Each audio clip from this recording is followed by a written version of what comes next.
مطلب یہ ہے کہ لوگوں نے ان پہ جرح کی ہے اور امام مسلم رحمہ اللہ اس کی وضاحت کرتے ہیں آگے، یقول اخذتہ السنۃ الناس تکلموا فی، مطلب یہ ہے کہ لوگوں نے ان کی برائی کی ہے، ان پر عیب لگایا ہے، ان پہ جرح کی ہے۔ تو شہر بن حوشب کی جرح پر اگر آپ تفصیل دیکھنا چاہتے ہیں تو تہذیب التہذیب کے اندر، میزان اعتدال کے اندر اور ضعفاء قیلی کے اندر اس کی تفصیل آپ دیکھ سکتے ہیں۔ اسی طرح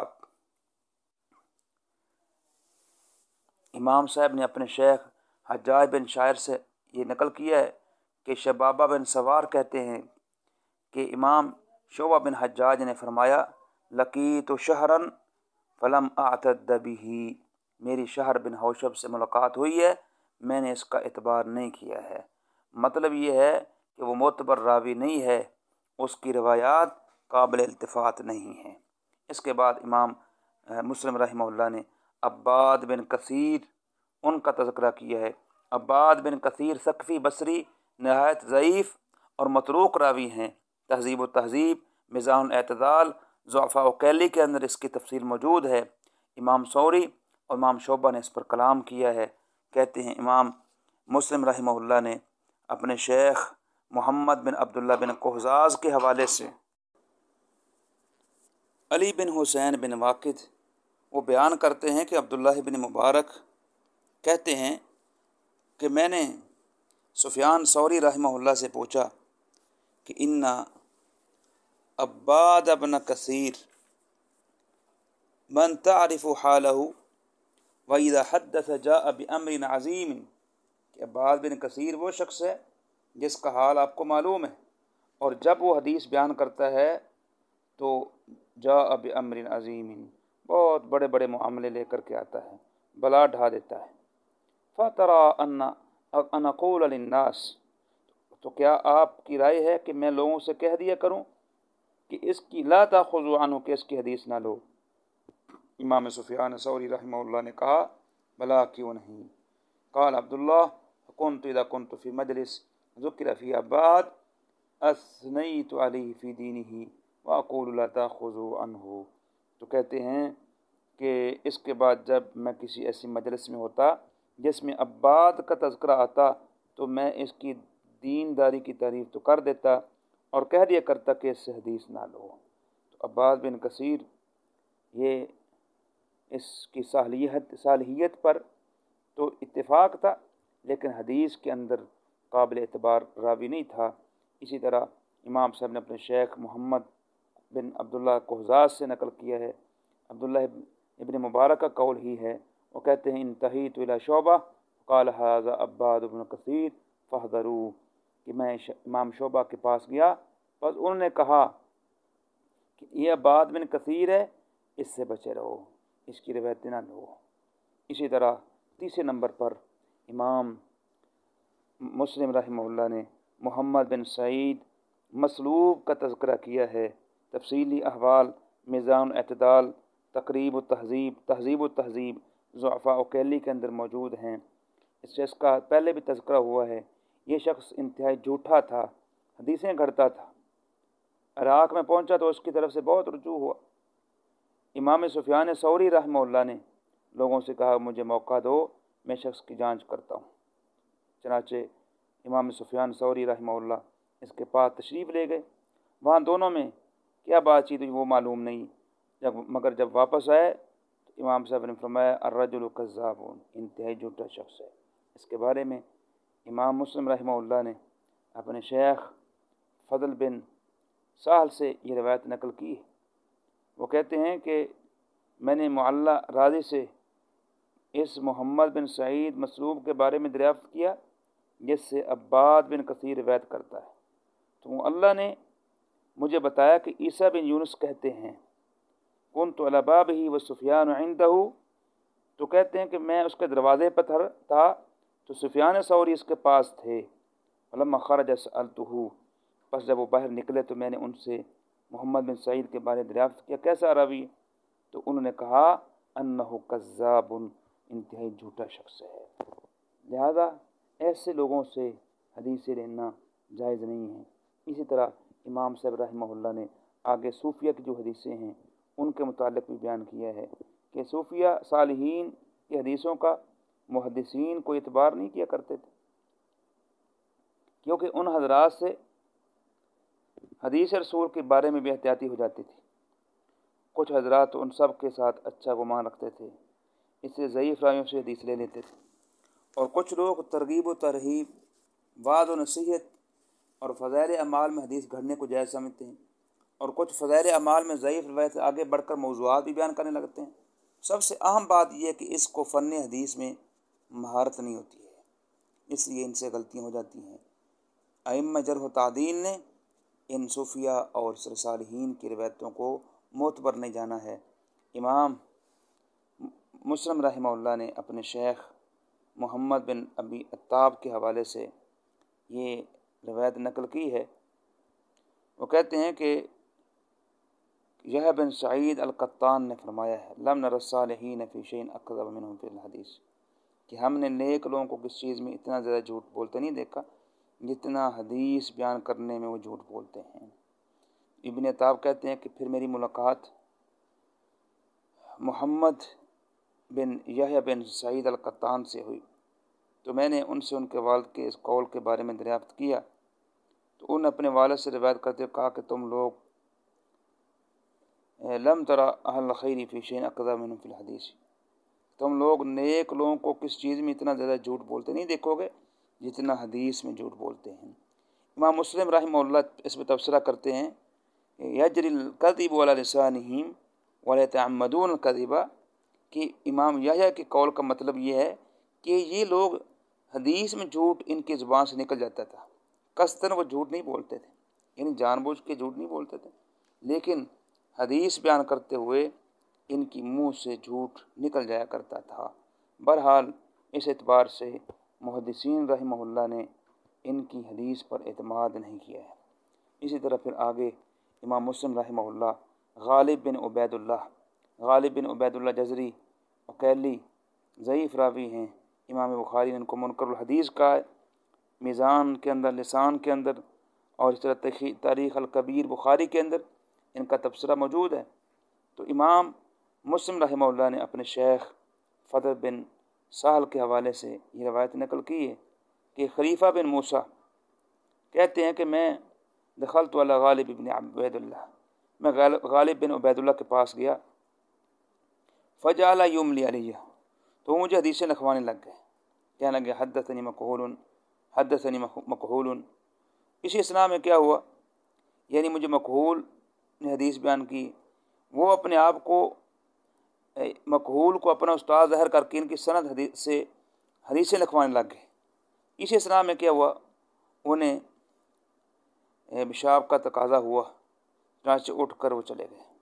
تو کہتے ہیں فنظرت فی القراصہ، میں نے ان کی کاپی دیکھی، اس میں کیا لکھا ہوا تھا، حدثنی ابان عن انس و ابان عن فلان فترکتہ وقمت، یعنی کتاب میں کچھ اور تھا، لکھوا کچھ اور رہے تھے، یعنی ابان سے وہ روایت لکھی ہوئی تھی، لہذا کہتے ہیں کہ میں نے ان کو چھوڑ دیا اور وہاں سے اٹھ کے چلا گیا۔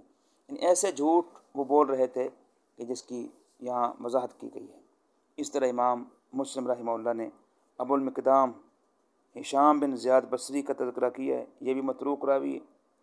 عقیلی نے ضعفاء کے اندر تفصیل بیان کی ہے، اور اسی طرح تہذیب و تہذیب میں حافظ بن حجر نے بھی اس پر جرح نقل کی ہے۔ تو امام مسلم رحمہ اللہ نے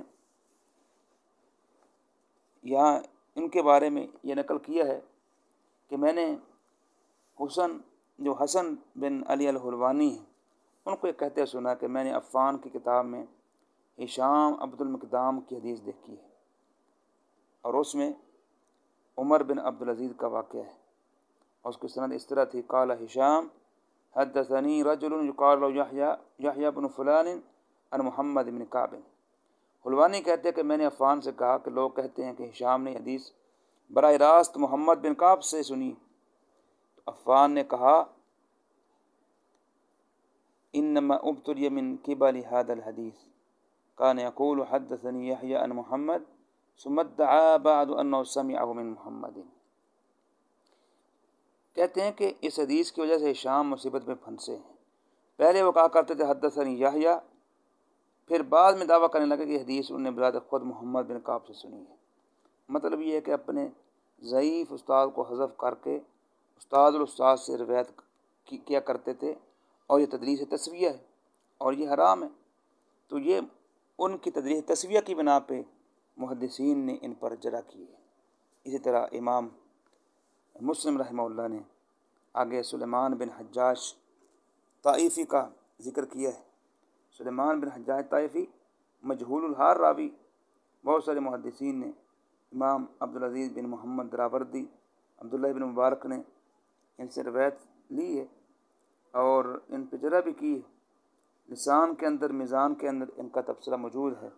امام مسلم رحمہ اللہ نے اپنے شیخ محمد بن عبداللہ بن قہزاز سے نقل فرمایا، کہتے ہیں کہ عبداللہ بن عثمان المعروف العبدان وہ کہتے ہیں کہ میں نے عبداللہ بن مبارک سے پوچھا، من هذا الرجل الذي رويت عنه حدیث عبداللہ بن عمرو یوم الفطر یوم الجوائز، کہ وہ کون راوی ہے کہ جس سے آپ حضرت عبداللہ بن عمر کی یہ روایت نقل کرتے ہیں کہ عید الفطر انعامات پانے کا دن ہے؟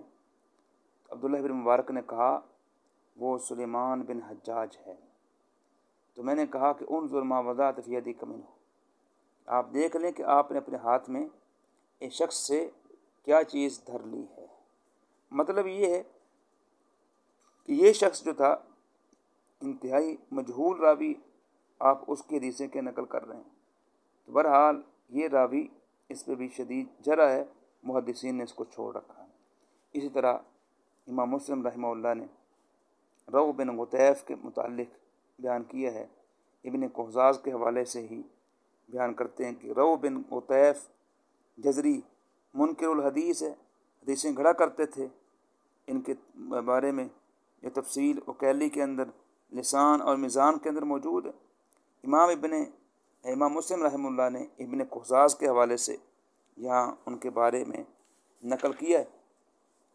ابن قہزاز کہتے ہیں کہ میں نے وہب سے سنا ہے، وہ سفیان سے روایت کرتے ہیں کہ امام عبداللہ ابن مبارک نے فرمایا کہ میں نے بقدر درہم خون والے رو بن غطیف کو دیکھا ہے، یعنی رأیت روح بن غطیف صاحب الدم قدر درہم،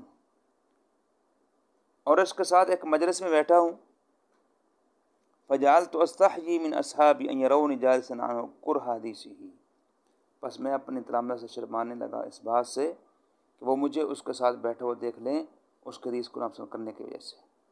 تو مطلب یہ ہے کہ یہ راوی انتہائی جھوٹی روایتیں بیان کیا کرتا تھا۔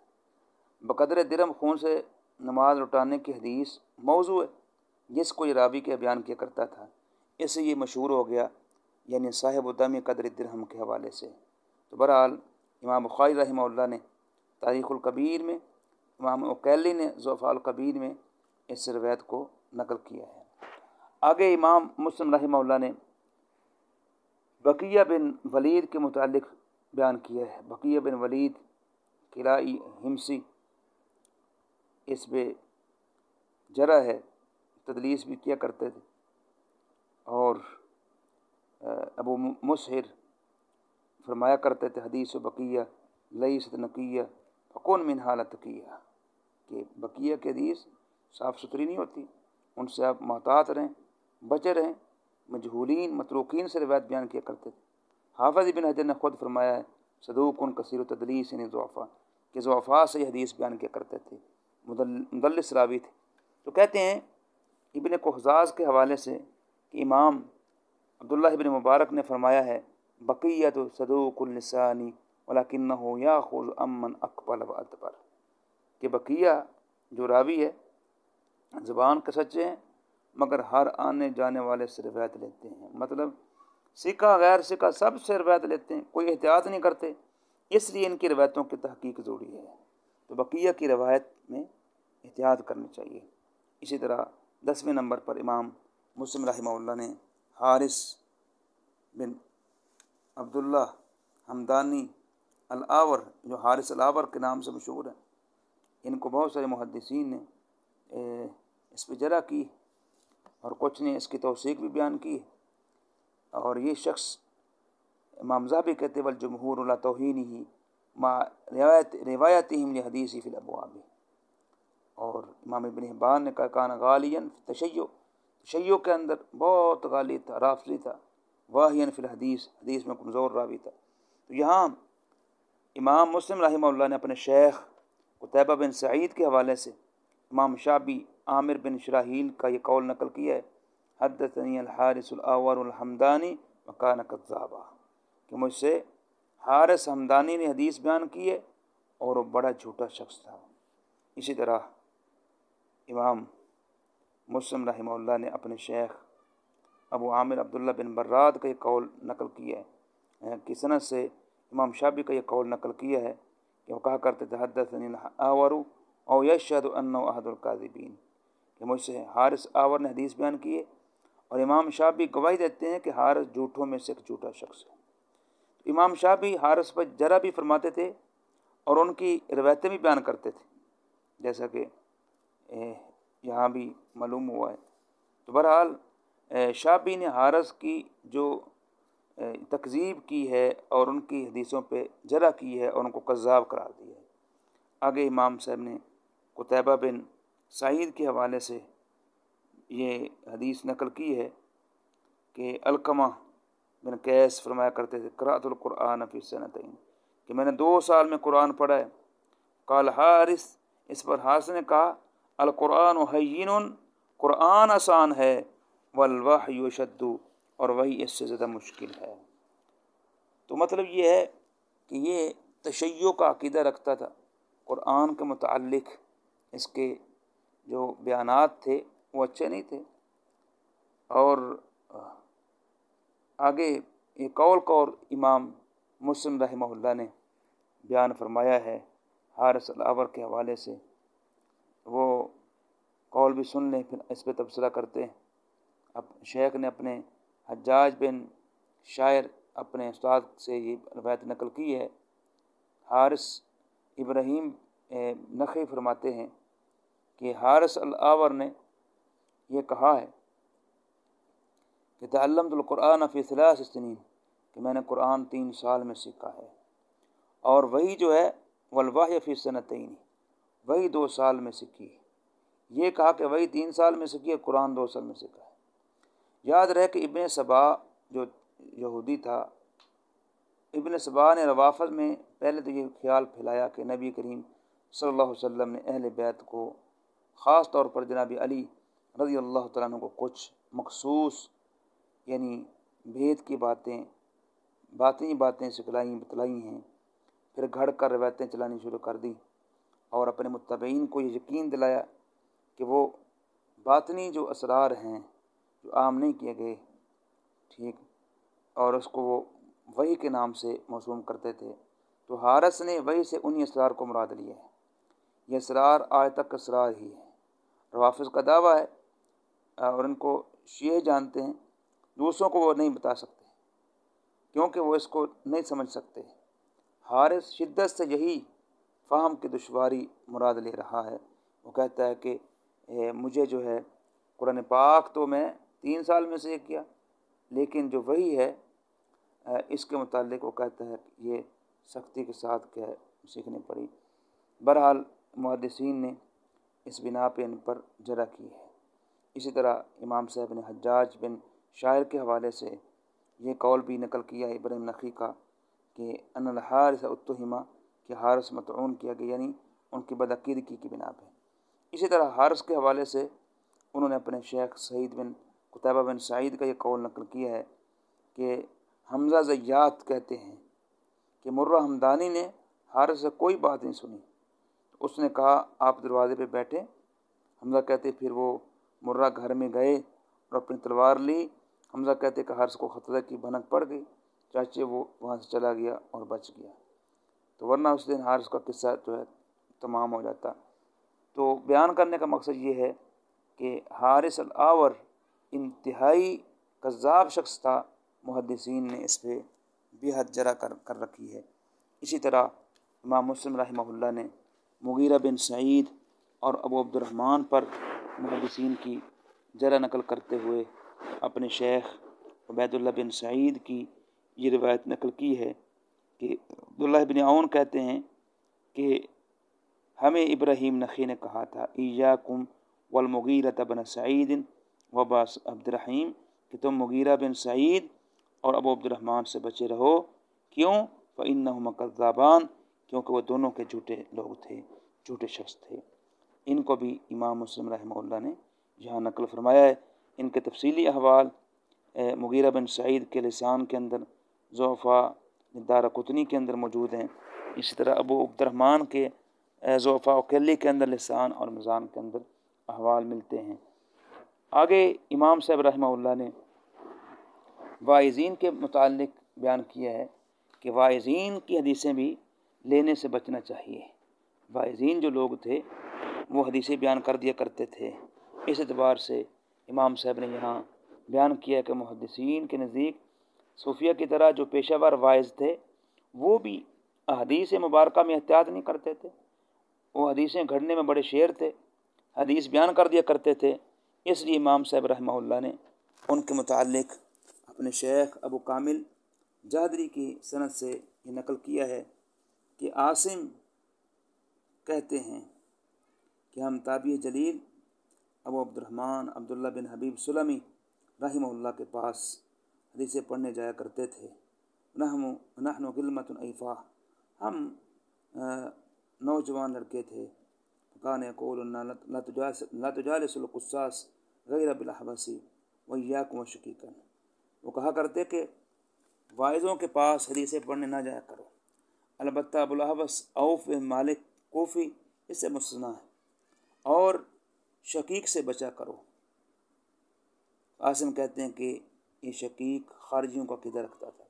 یرا رأی الخوارج ولیس بأبی وائل، یعنی ان کی کنیت ابو وائل ہے، بلکہ ان کی مراد ابو عبد الرحمن شقیق، یعنی وہ شقیق وہ نہیں جن کی کنیت کیا ہے ابو وائل ہے، بلکہ ان کی مراد ابو عبد الرحمن ابو عبد الرحیم شقیق زبی کوفی ہیں جن کا ذکر کوفہ کے گزرا ہے. تو مطلب یہ ہے کہ ابو وائل شقیق بن سلمہ کبار تابعین میں سے ہیں اور عبداللہ بن مسعود کے خاص شاگرد ہیں اور حدیث میں وہ مضبوط ہیں. تو اس سے مراد کہ شقیق زبی کوفی ہیں، ابو عبد الرحیم جس کا تذکرہ پہلے کے ہو چکا ہے. تو بہرحال امام صاحب نے یہاں بیان کرنے کا مقصد یہ ہے کہ جو واعظین تھے ان کے حدیثوں سے بھی انسان کو بچنا چاہیے. اس کے بعد امام صاحب رحمہ اللہ نے جابر بن یزید الجوفی کوفی، یہ انتہائی ضعیف راوی ہیں اور صبائی شیعہ تھے، اس کے متعلق امام صاحب نے طرح نقل کی ہے اور ان کے تفصیلی احوال تہذیب و تہذیب کے اندر، میزان کے اندر اور ضعفاء قیلی کے اندر موجود ہیں. حتیٰ کہ امام ابو حنیفہ رحمہ اللہ نے کہا ہے کہ ما رأیت اکذب من جابر بن جوفی، کہ میں نے جابر بن یزید جوفی سے زیادہ کذاب شخص نہیں دیکھا ہے. اس کے متعلق امام مسلم رحمہ اللہ نے بہت ساری آثار یہاں نقل فرمائے ہیں جن کی تفصیل کیا ہے اختصار کے ساتھ ہم نقل کرتے ہیں. ایک قول ابو غسان اپنے شیخ کے حوالے سے وہ جریر کا قول نقل کرتے ہیں. جریر کہتے ہیں کہ میں جابر بن یزید جوفی سے ملاقات ہوئی مگر میں نے ان سے حدیثیں نہیں لکھی. وکان یؤمن بالرجع، کیوں؟ اس لیے کہ وہ رجت کے عقیدے کا قائل تھا. یعنی رجت کے عقیدے کا مطلب یہ ہے کہ جناب علی رضی اللہ تعالیٰ عنہ دوبارہ اس دنیا میں آئیں گے، یعنی اس کی تفصیل پہلے ہم بیان کر چکے ہیں. اسی طرح انہوں نے اپنے شیخ حسن حلوانی کے حوالے سے مصر کا یہ قول نقل کیا ہے کہ وہ کہتے ہیں کہ جابر جوفی نے ہمیں حدیث بیان کی نئی بات ایجاد کرنے سے پہلے. مطلب کہ جس زمانے میں جابر کے قائد درست تھے اس زمانے میں نے جابر سے روایت سنی ہے، پھر انہوں نے اپنا تلامذہ کے سامنے وہ روایت ذکر کی جہاں وہ مذکور نہیں، یا صرف اس کی ابتدائی حصے نقل کر دیا ہے یہ بتلانے کے لیے کہ اس زمانے کی روایت معتبر نہیں ہے. اسی طرح امام صاحب نے اپنے شیخ سلمہ بن شبیب کے حوالے سے یہ نقل کیا ہے کہ جناب سفیان بن عیینہ کہتے ہیں کان الناس یحملون جابر قبل ان یظہر ما اظہر، کہ جب تک جابر جوفی نے اپنی بد اعتقادی ظاہر نہیں کی لوگ اس سے حدیثیں لیا کرتے تھے. جب اس نے اپنی بد اعتقادی ظاہر کی تو اتبع الناس فی حدیثہ، تو لوگوں نے اس کی حدیثوں کے بارے میں بدگمانی کر دی، وترکہ بعض الناس، اور بعض لوگوں نے اس کو چھوڑ دیا۔ فقیل لہ ما اظہر، سفیان بن عیینہ سے پوچھا گیا کہ کون سی بد اعتقادی انہوں نے ظاہر کی تھی؟ فرمانے لگے الایمان بالرجعہ، کہ اس کا یہ عقیدہ تھا رجعت کا، کہ جناب علی رضی اللہ تعالیٰ عنہ دوبارہ کے اس دنیا کے اندر آئیں گے۔ اسی طرح امام مسلم رحمہ اللہ نے اپنے شیخ حسن حلوانی سے جناب جراح بن ملیح کا یہ قول نقل کیا ہے۔ وہ کہتے ہیں کہ سمیعت جابر بن یقول، میں نے جابر کو یہ کہتے سنا کہ اندی 70,000 حدیث عن ابی جعفر، کہ میرے پاس 70,000 حدیثیں ہیں، یعنی جناب ابو جعفر محمد باقر سے مروی، اور سب مرفوع بیان کرتے ہیں، یعنی یہ بھی اس کا جھوٹ تھا، وہ بیان کیا کرتا تھا۔ اسی طرح امام صاحب نے اپنے شیخ حجاج بن شاعر کی یہ سند نقل کر کے زہیر کا یہ قول نقل کیا ہے کہ جابر نے کہا ہے کہ میں نے جابر کو میں نے کہتے سنا ہے کہ میرے پاس اندی 50,000 حدیث، 50,000 حدیثیں ہیں، اور منہا بشیء، جن میں سے ایک بھی میں نے لوگوں سے بیان نہیں کی۔ جو کہتے ہیں زہیر کہتے ہیں پھر ایک دن اس نے ایک حدیث بیان کی، کہنے لگا یہ ان 50,000 حدیثوں میں سے ایک حدیث ہے، یعنی وہ گھڑی ہوئی حدیثیں لوگوں کو بیان کیا کرتا۔ اسی طرح امام مسلم رحمہ اللہ نے اپنے شیخ ابراہیم بن خالد یشکری کی سند سے جابر جوفی کے حوالے سے سلام بن ابی مطیع کا قول نقل کیا ہے۔ وہ کہتے ہیں میں نے جابر جوفی کو کہتے سنا کہ اندی 50,000 حدیث عن نبی، کہ میرے پاس ایسے 50,000 حدیثیں ہیں جو سب اللہ کے نبی علیہ السلام سے مروی ہیں۔ تو اسی طرح امام مسلم رحمہ اللہ نے اپنے شیخ سلمہ بن شبیب کے حوالے سے جناب سفیان بن عیینہ کا ایک قول نقل کیا ہے۔ سفیان بن عیینہ کہتے کہ میں نے ایک شخص سے سنا جس نے جابر جوفی سے شاید کا مطلب پوچھا، فلن ابرح الارض حتی یأذن لی ابی او یحکم اللہ لی وهو خیر الحاکمین، تو اس آدمی نے کہا کہ جابر نے جواب دیا کہ ابھی اس آیت کا مصداق ظاہر نہیں ہوا۔ سفیان کہتے ہیں کہ جابر نے جھوٹ کہا ہے۔ حمیدی کہتے کہ ہم نے جناب سفیان سے پوچھا کہ جابر کا مقصد کیا تھا؟ سفیان نے بتایا کہ رافضیوں کا یہ عقیدہ ہے کہ جناب علی رضی اللہ تعالیٰ عنہ بادلوں میں ہیں، اور ان کی اولاد میں سے جو بھی شخص خروج کرتا ہے، یعنی حکومت وقت سے بغاوت کرتا ہے، ہم اس کے ساتھ اس وقت نکلتے ہیں جب ایک پکارنے والا آسمان سے پکارتا ہے۔ جابر حضرت علی رضی اللہ تعالیٰ عنہ کو مراد لے رہے ہیں، یعنی یہاں ابھی سے مراد جناب علی رضی اللہ تعالی عنہ، وہ پکار کر کہتا ہے کہ یہ فلاں شخص کے ساتھ خروج کرو، فلاں شخص کے ساتھ خروج کرو۔